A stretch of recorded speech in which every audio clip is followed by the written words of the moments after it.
மார்க்கெட்டில் இருக்கக்கூடிய ஒவ்வொரு முதலீட்டாளருக்கும் நிறைய சந்தேகங்கள் வரும்.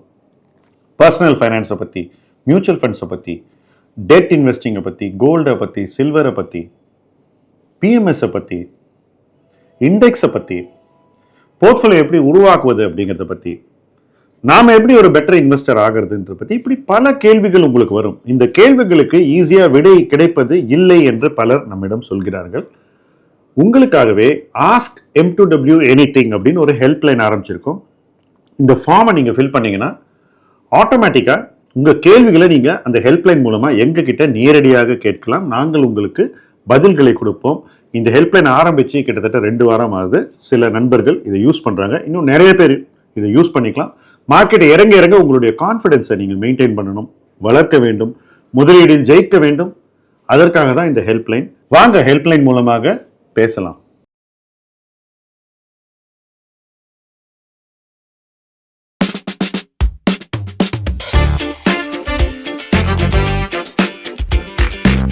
வெல்கம் டு உரையாடல் பை முதலீட்டு களம்.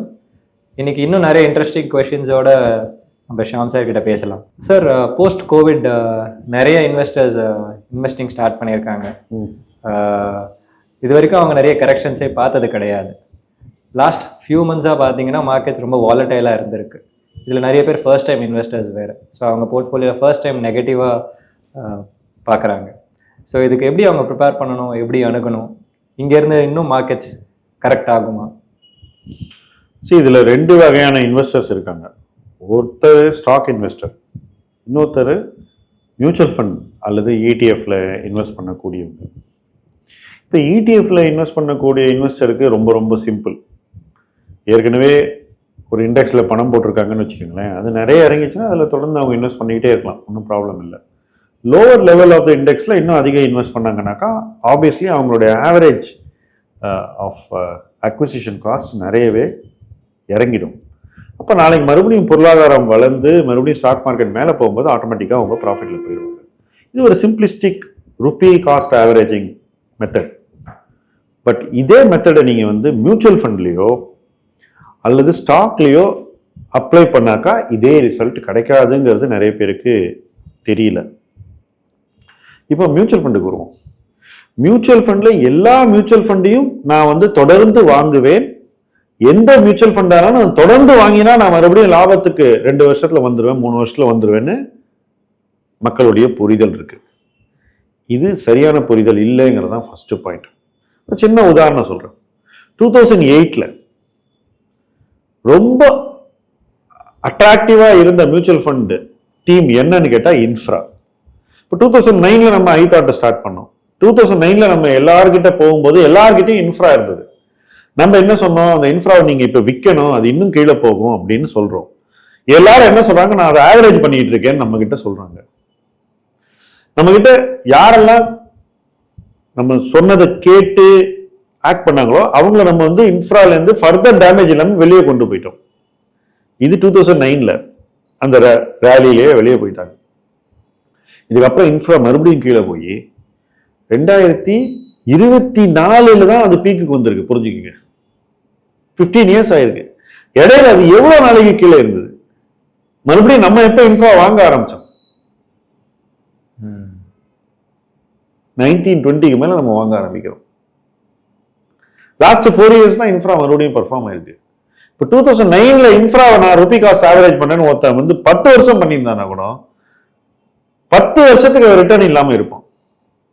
எத்தனை இன்வெஸ்டருக்கு அந்த டெம்பரமெண்ட் இருக்கு, அல்லது எத்தனை இன்வெஸ்டருக்கு அவ்வளவு பேஷன்ஸ் இருக்கு, அல்லது எத்தனை பேர்னால அந்த லாஸை பேர் பண்ணக்கூடிய கெப்பாசிட்டி இருக்குன்னு யோசிச்சு பாருங்க. ஏன்னா அதுக்குள்ள அவங்களுக்கு ஃபைனான்சியல் கோல்ஸ் இருக்கும், அதெல்லாம் வந்துடும். அது உங்க ரிட்டர்னுக்கு வெயிட் பண்ண முடியாது. அதே போலதான் நீங்க தீமேட்டிக் எல்லாத்துலயுமே இந்த ப்ராப்ளம் இருக்கு. மியூச்சுவல் ஃபண்ட்ல எங்க நீங்க ஆவரேஜ் பண்றீங்க அப்படிங்கிறது ரொம்ப ரொம்ப கிரிட்டிக்கலான ஒரு விஷயம். என்னை பொறுத்த வரைக்கும் ஸ்மால் கேப்லயும் இதே ப்ராப்ளம் வர்றதுக்கு வாய்ப்பு இருக்குன்னு நான் நினைக்கிறேன். மைக்ரோ கேப்ல டெஃபினட்டா இருக்கு, SME-ல உறுதியா நடக்கும். ஸோ சப்போஸ் நீங்க ஸ்மால் கேப் இண்டெக்ஸ்ல SIP பண்றேன்னு சொன்னீங்கன்னா அது நிப்டிலயோ NSE 500லயோ BSE 500லயோ SIP பண்றதுக்கு ஈக்குவல் இல்லைங்கிறத பீப்புள் புரிஞ்சுக்கணும். வெறும் 250 ஷேர் இருக்குன்றதுனால அது well spread out safe index இல்லை. ஸோ இண்டெக்ஸிங்கையும் எங்க பண்ணணும், தீமேட்டிக்ல பண்ணக்கூடாது, ரைட்? எஸ்ஐபியும் கண்டினியூஸ் இன்வெஸ்டிங்கையும் ருபி காஸ்ட் ஆவரேஜிங்கையும் தீமேட்டிக் ஃபண்ட்ஸ்லயோ தீமேட்டிக் இண்டெக்ஸ்லயோ பண்ணக்கூடாது. கேர்ஃபுல்லா இருக்கணும். கரெக்ட், நீங்க சொல்றது கரெக்டு தான்.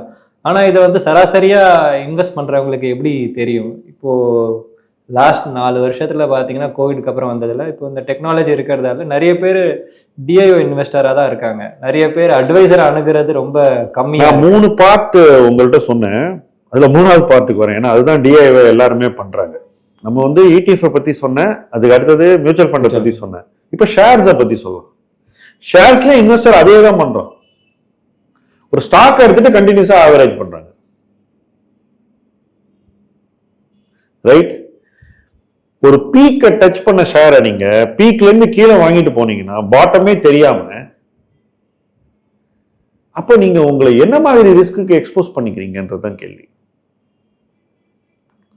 இப்போ 3470 ரூபாய் பீக் பிரைஸ் பார்த்தோம் ஏஷியன் பெயிண்ட்ஸ்ல. One of the best companies இந்த கண்ட்ரி. கார்பரேட் கவர்னன்ஸ் எல்லாம் பாத்தீங்கன்னா ஓரளவுக்கு நல்ல டிரான்ஸ்பரன்சி உள்ள ஒரு கம்பெனி, கேஷ் ஃப்ளோ உள்ள ஒரு கம்பெனி, ஃப்ரீ கேஷ் ஜென்ரேட் பண்ற ஒரு கம்பெனி, மார்க்கெட்ல 25% மார்க்கெட் ஷேர் உள்ள ஒரு கம்பெனி. ஸோ டாமினன்ட் பொசிஷன்ல இருக்கிற ஒரு கம்பெனி இது. இந்த மாதிரி ஒரு கம்பெனிலேயே இன்னைக்கு விலையை பார்த்தீங்கன்னா 2400 ரூபாய் கிட்ட இருக்கு ஸ்டாக் பிரைஸ் நம்ம ரெக்கார்ட் பண்ணும்போது. ஸோ 3500 ரூபாயில இருந்து 2400 ரூபாங்கிறது கிட்டத்தட்ட 1075 ரூபாய் டிராப் ஆயிருக்கு, ரைட்? அது எவ்வளவு பர்சன்டேஜ்? 30% நியர்லி. இங்கேருந்து இன்னொரு 10% கீழே போச்சுன்னா நீங்க ஒரு ப்ளூவஸ்ட் ப்ளூ சிப்ல ஆவரேஜ் பண்ணி கூட you are not going to get a reasonable price as your cost. புரியுதா உங்களுக்கு? அதே போல நிறைய கம்பெனிஸ் என்ன ஆகும்னாக்கா, இது பெஸ்ட் கம்பெனி, இவங்க பணம் ரைஸ் பண்ணாத ஒரு கம்பெனி. நிறைய பேர் என்ன பண்றாங்கன்னா டிஐ இன்வெஸ்டர்ஸ், இந்த பிளேஸ்மெண்ட் நடக்குது இல்லையா, கியூஐபி பிரைவேட் பிளேஸ்மெண்ட், அந்த பிரைஸ்ல இருந்து ஆவரேஜ் பண்ணிட்டு கீழே போறாங்க நிறைய ஸ்டாக்ல. ஏன்னா அவங்க பாக்குறாங்க இவங்க வாங்கியிருக்காங்க, இந்த மியூச்சுவல் ஃபண்ட் வாங்கியிருக்காங்க, அவங்க வாங்கியிருக்காங்க, இவங்க வாங்கியிருக்காங்க, அதனால நம்மளும் வாங்கலாம்னு போறாங்க. அவங்க வாங்கின டிசிஷன் கரெக்டா தப்பான்னு கூட யாருமே பாக்குறது இல்லை. இப்ப அந்த இடத்துல இருந்து ருபி காஸ்ட் ஆவரேஜ் பண்ணிக்கிட்டு கீழே போயிட்டே இருக்காங்க. ஸோ இந்த ருபி காஸ்ட் ஆவரேஜிங்கிறது ஏதோ ஒரு பெரிய மேஜிக் ஃபார்முலா அப்படின்னு நினைக்கிறது தப்பு. ஏன்னா பல இடங்கள்ல, இன்ஃபேக்ட் பெருவாரியான இடங்கள்ல ருபி காஸ்ட் ஆவரேஜிங்கே பண்ணக்கூடாது. ரொம்ப sure shot business, price going down in the short term because of some local reasons, சில காரணங்கள் இருக்கு. அந்த காரணங்கள் ரொம்ப நாளைக்கு தொடராதுன்னு உங்களுக்கு தெளிவா புரிஞ்சா அந்த இடத்துல தான் நீங்க வந்து ருபி ஆவரேஜிங் பண்ண முடியும். பிளைண்டா இதே ஒரு ஸ்ட்ராட்டஜியா எல்லா ஸ்டாக்லயும் பீப்புள் பண்றாங்க. அப்ப என்ன ஆகும்னா தப்பான ஸ்டாக்கை நிறைய வாங்கிடுவாங்க. ஓகே, ஒன் வே ரைசிங் மார்க்கெட்ல எந்த ஸ்டாக்குமே தப்பான ஸ்டாக்கா உங்களுக்கு தெரியாததுனால எல்லா ஸ்டாக்குமே சரியா வந்துருச்சு. இதுதான் ஃபேக்ட். 2022ல இருந்து 24 ஜனவரி வரைக்கும் எனக்கு தெரிஞ்சு எந்த இன்வெஸ்டருமே பெரிய தப்பு பண்ணல. ஆனா 2024 பூரா பாத்தீங்கன்னா இந்த இயர் எண்ட் ஆகும்போது தெரியும் நிறைய பேர் நிறைய தவறுகள் செஞ்சிருக்காங்க. என்ன பொறுத்த வரைக்கும் ஒரு டைரக்ட் ஈக்விட்டி இன்வெஸ்டரா, டிஐஒய் அப்படின்ற அந்த டூ இட் யுவர் செல்ஃப் இன்வெஸ்டரா நானே இருந்திருக்கேன். எனக்கு நான் சொல்லிக்கிட்ட விஷயம் ஒண்ணுதான், தப்ப தவிர்க்கணும். Avoid mistake first. சரி, என்ன அறியாம ஒரு தப்பு நடந்துருச்சா, கரெக்ட் த மிஸ்டேக். தப்பு விட்டு வெளியே வரணும். அடுத்தது உட்கார்ந்துகிட்டு இந்த தப்பு தானா சரியாகும், காலம் அதை வந்து சரி பண்ணிடும் அப்படின்னு நீங்க நினைச்சுக்கிட்டு இருந்தீங்கன்னா அந்த தப்பு இன்னும் பெரிய தப்பாயிடும். இதுக்கு மேல போய் நான் இன்னும் கொஞ்சம் பணம் போடுறேன், என்னைக்கு இத காலம் சரி பண்ணுதோ அன்னைக்கு நான் பிக் மணி பண்ணிடுவேன்னு நீங்க தப்பு மேல தப்பு பண்ணீங்கன்னாக்கா அது இன்னும் பெரிய மிஸ்டேக் ஆயிடும். அதாவது காம்பவுண்டிங் மிஸ்டேக்னு சொல்லுவாங்க. Instead of doing compounding of money you will end up compounding your mistake. இதெல்லாம் இன்னைக்கு நிறைய பேர் பண்றாங்க அப்படின்னு நான் நினைக்கிறேன். ஏன்னா எல்லா கம்பெனியும் கீழே போயிட்டு உடனே மேல வந்துடாது. சில கம்பெனிஸ் கீழே போயிட்டு ரொம்ப நாளைக்கு கீழே கிடக்கும், அதுக்கப்புறம் எப்ப வரும்னு யாருக்கும் தெரியாது. அந்த மாதிரி இடத்துல போய் நான் இறங்குற மார்க்கெட்ல வாங்குறேன், I am buying the dip, I am averaging down அப்படின்னு போறது தப்பு. இன்னைக்கு இன்வெஸ்டர்ஸ் நிறைய மிஸ்டேக் எங்க பண்றாங்கன்னா இதுல தான் பண்றாங்க. ஓகே, நான் 3 வகையான மிஸ்டேக் சொன்னேன். இடிஎஃப்ல என்ன மிஸ்டேக் ஆகும், மியூச்சுவல் ஃபண்ட்ல என்ன மிஸ்டேக் ஆகும், ஷேர்ல என்ன மிஸ்டேக் ஆகும். பிராடா இன்னைக்கு டிஐஒய்ல நடக்கக்கூடிய மிஸ்டேக்ஸ் எல்லாம் இந்த 3ல ஏதாவது ஒரு வகையில இருக்குன்னு தான் நான் நினைக்கிறேன். ஒரு டிஐஒய் இன்வெஸ்டரா எப்படி இந்த மிஸ்டேக்ஸை தவிர்க்கலாம் சார்? ஸோ ஸ்டாக்ஸ் வந்து இப்போ நான் ரிஸ்க் எடுத்து நான் அனலைஸ் பண்ணி பண்றது, என்னை சுற்றி இருக்கிறவங்க எனக்கு வர நிறைய இன்ஃபர்மேஷன் அதெல்லாம் இருக்கு. மியூச்சுவல் ஃபண்ட்ஸ் நாங்கள் வந்து அதில் ஆல்ரெடி ஒரு ஃபண்ட் மேனேஜர் இருக்காரு, அவருக்கு அந்த பொறுப்பை கொடுத்துட்டு பண்ணுற மாதிரி. ஆனால் என்னன்னா எல்லாருக்குமே ஒரு மைண்டில் செட் ஆகிருக்கோ இல்லை அவங்களோட நினைப்போ என்னன்னு தெரியல, ஸ்டாக்ஸில் நிறைய ரிட்டர்ன்ஸ் பண்ணலாம், ஸோ நம்ம ஸ்டாக்ஸில் ரிஸ்க் எடுக்கிறோம், அதை ஏன் ஸ்டாக்ஸில் எடுக்கக்கூடாது, மியூச்சுவல் ஃபண்ட்ஸ்லேயும் அதே ரிஸ்க் தான் இருக்குது அப்படின்னு நிறைய பேர் பண்ணுறாங்க. இப்போ நீங்கள் சொன்ன மாதிரி ருப்பி ஆவரேஜிங் காஸ்ட் ஸ்டாக்ஸில் பண்ணுறது it's like doubling the mistake R compounding the mistake. இதே வந்து இஃப் சம்படி இஸ் டூயிங் இந்த மியூச்சுவல் ஃபண்ட்ஸ், ஸோ இந்த மிஸ்டேக்கை தவிர்க்கலாமா? நிச்சயமாக பண்ண முடியும். ஒரு ப்ராடக்ட் செலெக்ஷனில் வந்து நீங்கள் வெறும் பாஸ்ட் பர்ஃபார்மன்ஸை பார்க்கவே கூடாது. எங்கே சேஃப்டி இருக்குன்றதை பார்த்து புரிஞ்சுக்கிட்டு ப்ராடக்ட்டை செலக்ட் பண்ணணும். சிம்பிளான ப்ராடக்ட்டில் கூட நமக்கு ஒரு சேஃப் ஜேர்னியை உருவாக்கிக்க முடியும். சிம்பிளான ப்ராடக்ட்டில் கூட நமக்கு நல்ல ரிட்டர்னை எடுக்க முடியும். இப்போ நம்மளோட அப்ரோச்லேயே நீங்கள் பாருங்கள், லாஸ்ட் 2 இயர்ஸில் நீங்கள் ஸ்மால் அண்ட் மிட் கேப் கிட்டே போகலை. அதுக்கு பதிலாக நம்ம என்ன பண்ணோம்? கோல்டு வாங்கினோம், கோல்டு வாங்கினோம், லார்ஜ் கேப் வாங்கினோம், லார்ஜ் அண்ட் மிட் வாங்கினோம், பேங்கிங் வாங்கினோம். 5 ப்ராடக்ட். இந்த 5 ப்ராடக்ட்டுமே ஃபேன்சி ப்ராடக்டே கிடையாது. பட் நம்ம இன்வெஸ்டர்ஸ் வந்து 5 ப்ராடக்ட்லையும் நல்லா பண்ணியிருக்காங்க. இப்போ இதுக்கு பதிலாக நீங்கள் என்ன பண்ணியிருக்கலாம்? மொமெண்டம் ஸ்ட்ராட்டஜிக்கு போயிருக்கலாம், ரைட்? குவாண்ட் அப்ரோச்சுக்கு போயிருக்கலாம், மிட் கேப் வாங்கியிருக்கலாம். மிட் கேப்ல ஆக்டிவ் மிட் கேப்னு ஒரு கான்செப்ட்லாம் இருக்குது, நிறைய மொமெண்டம் பேஸ்டு நிறைய இருக்குது, அதுக்கு போயிருக்கலாம். ஸ்மால் கேப்புக்கு போயிருக்கலாம், மைக்ரோ கேப் போயிருக்கலாம். நான் சொல்கிற 5-6 வந்து ஹை ரிஸ்க். இப்போ இந்த லோ ரிஸ்க்ல ட்ராவல் பண்ணியே இந்த ஹை ரிஸ்க்ல பண்ண ரிட்டர்னு கூட பெட்டர் ரிட்டர்ன் எடுக்கிறீங்கன்னா அப்போ உங்களுக்கு எது பெட்டர்? என்ன பொறுத்த வரைக்கும் இன்வெஸ்டர் எப்பவுமே தன்னுடைய ரிஸ்க்கை குறைச்சிக்கணும். 90% of time investor must keep managing is risk better. ரிஸ்க்கை குறைச்சிக்கிட்டே இருக்கணும். ரிஸ்க்கை குறைச்சா ஆட்டோமேட்டிக்காக மிஸ்டேக் வெளியே போயிடும். இப்போ நீங்க சொல்றது வந்து டீரிஸ்கிங் வந்து ரொம்ப இம்பார்ட்டன்ட். அதை வந்து அதுதான் 90% ஆஃப் டைம் இன்வெஸ்டர் பண்ண வேண்டியது. ரிஸ்க் எடுக்கிறது 10% ஆஃப் த டைம் தான். நம்ம ஆளுங்க என்ன நினைக்கிறாங்கன்னா, மேட்சோ மாதிரி எல்லா நேரமும் நான் வந்து ஹையஸ்ட் ரிஸ்க்ல டிராவல் பண்ணுவேன்னு நினைக்கிறாங்க. ஈக்விட்டி இன்வெஸ்டிங்ல இது வேலைக்கே ஆகாது, அது உதவே உதவாது. It is not a good approach at all. இப்போ புதுசா ஒருத்தர் மார்க்கெட்டுக்கு வந்திருக்காங்க, ஆல்ரெடி இன்வெஸ்ட் பண்ணிட்டாங்க, இது வரைக்கும் சக்சஸ் தான் பார்த்துருக்காங்க. நவ் ஒரு லாஸ்ட் 3 months கொஞ்சம் சரிவை பார்க்குறாங்க.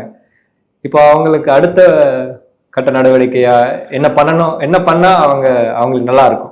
நிறைய பேர் இந்த ஃப்ரேம் ஆஃப் மைண்ட்ல நம்மள்ட்டே வராங்க. நீங்க பார்த்துட்டு இருக்க பேசுறதுக்கு, நான் நல்லா பண்ணிட்டேன் சார், ஆனால் எனக்கு தெரியுது இப்போ நான் செய்யறது பத்தாது, நான் ஏதோ தப்பா செஞ்சுட்டு இருக்கேன் அல்லது செய்ய வேண்டியதே செய்யலை. இந்த கான்வர்சேஷன் நிறைய வருது. ஃபர்ஸ்ட் இந்த தாட் ப்ராசஸ் வந்துட்டாலே என்னை பொறுத்த மட்டும் நீங்க ரொம்ப செல்ஃப் அவேர் ஆயிட்டீங்க. It's a very good thing. இப்போ என்னால் ஒரு விஷயம் செய்ய முடியாதுன்னு நான் என்னைக்கு அக்செப்ட் பண்ணிக்கிறேனோ அப்போ யார் எனக்கு ஹெல்ப் பண்ணாங்களோ அவங்களுடைய உதவியை நான் தேடுவேன்.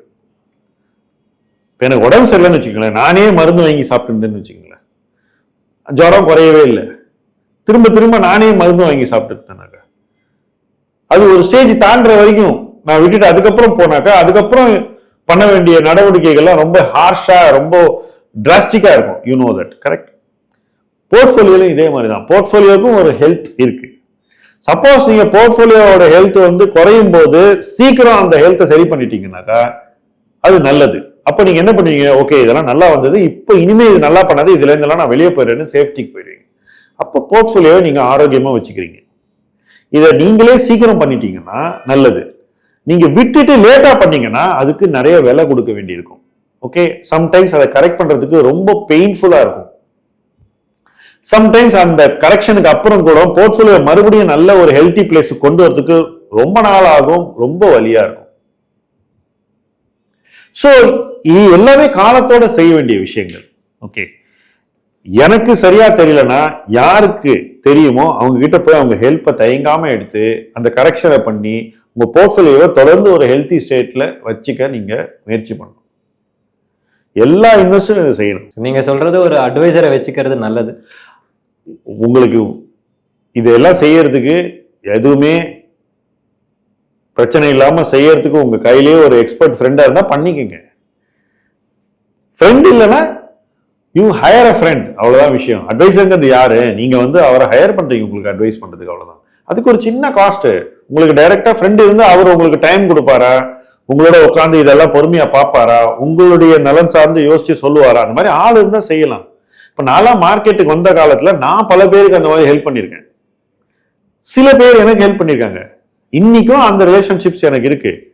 ஆனா என் போர்ட்ஃபோலியோ இன்னைக்கு இருக்கிற சைஸுக்கு அந்த ஃப்ரெண்ட்ஸை போய் இந்த போர்ட்ஃபோலியோக்கு அட்வைஸ் பண்ணுங்கன்னு நான் கேட்க முடியாது. அவங்களால எனக்கு ஹெல்ப் பண்ண முடியுமாங்கிறதே கொஸ்டின் மார்க். ஓகே, இதுதான் எல்லாருக்குமே பொருந்தும். இப்போ நீங்க ஒரு 1 lakh போர்ட்ஃபோலியோ இருந்தப்போ ஒரு ஃப்ரெண்ட்லியா ஒரு இன்ஃபார்மலா அட்வைஸ் வாங்கி டிசிஷன் எடுத்து எல்லாம் பண்ணிருப்பீங்க. இப்போ நீங்க 20 lakhs வந்துட்டீங்கன்னு வச்சுக்கோங்க. உங்க போர்ட்ஃபோலியோ 5% இறங்கினா நீங்க முதல்ல இருந்த கேபிட்டல் லாஸ் ஆயிடும். 1 lakh லாஸ் ஆயிடும் 5% இறங்கினா. இப்போ அந்த பாயிண்ட்ல நீங்க வந்து இந்த 20 lakhsக்கு அட்வைஸ் சொல்லக்கூடிய ஒரு கேப்பபிலிட்டி அண்ட் கமிட்மெண்ட் உள்ள நபர்கள்ட்ட அதை வாங்கிக்கிறது முக்கியம். நட்பு வட்டத்துல இருந்தா தாராளமா யூ ஆர் லக்கி. நான் வந்து அதை ஃபர்ஸ்ட் யூஸ் பண்ணுங்கன்னு தான் சொல்லுவேன்.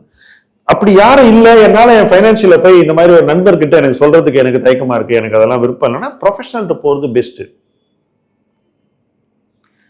நிறைய பேர் என்ன நினைக்கிறாங்க தெரியுமா, அந்த காஸ்டையே நினைச்சுக்கிட்டு இருக்காங்க.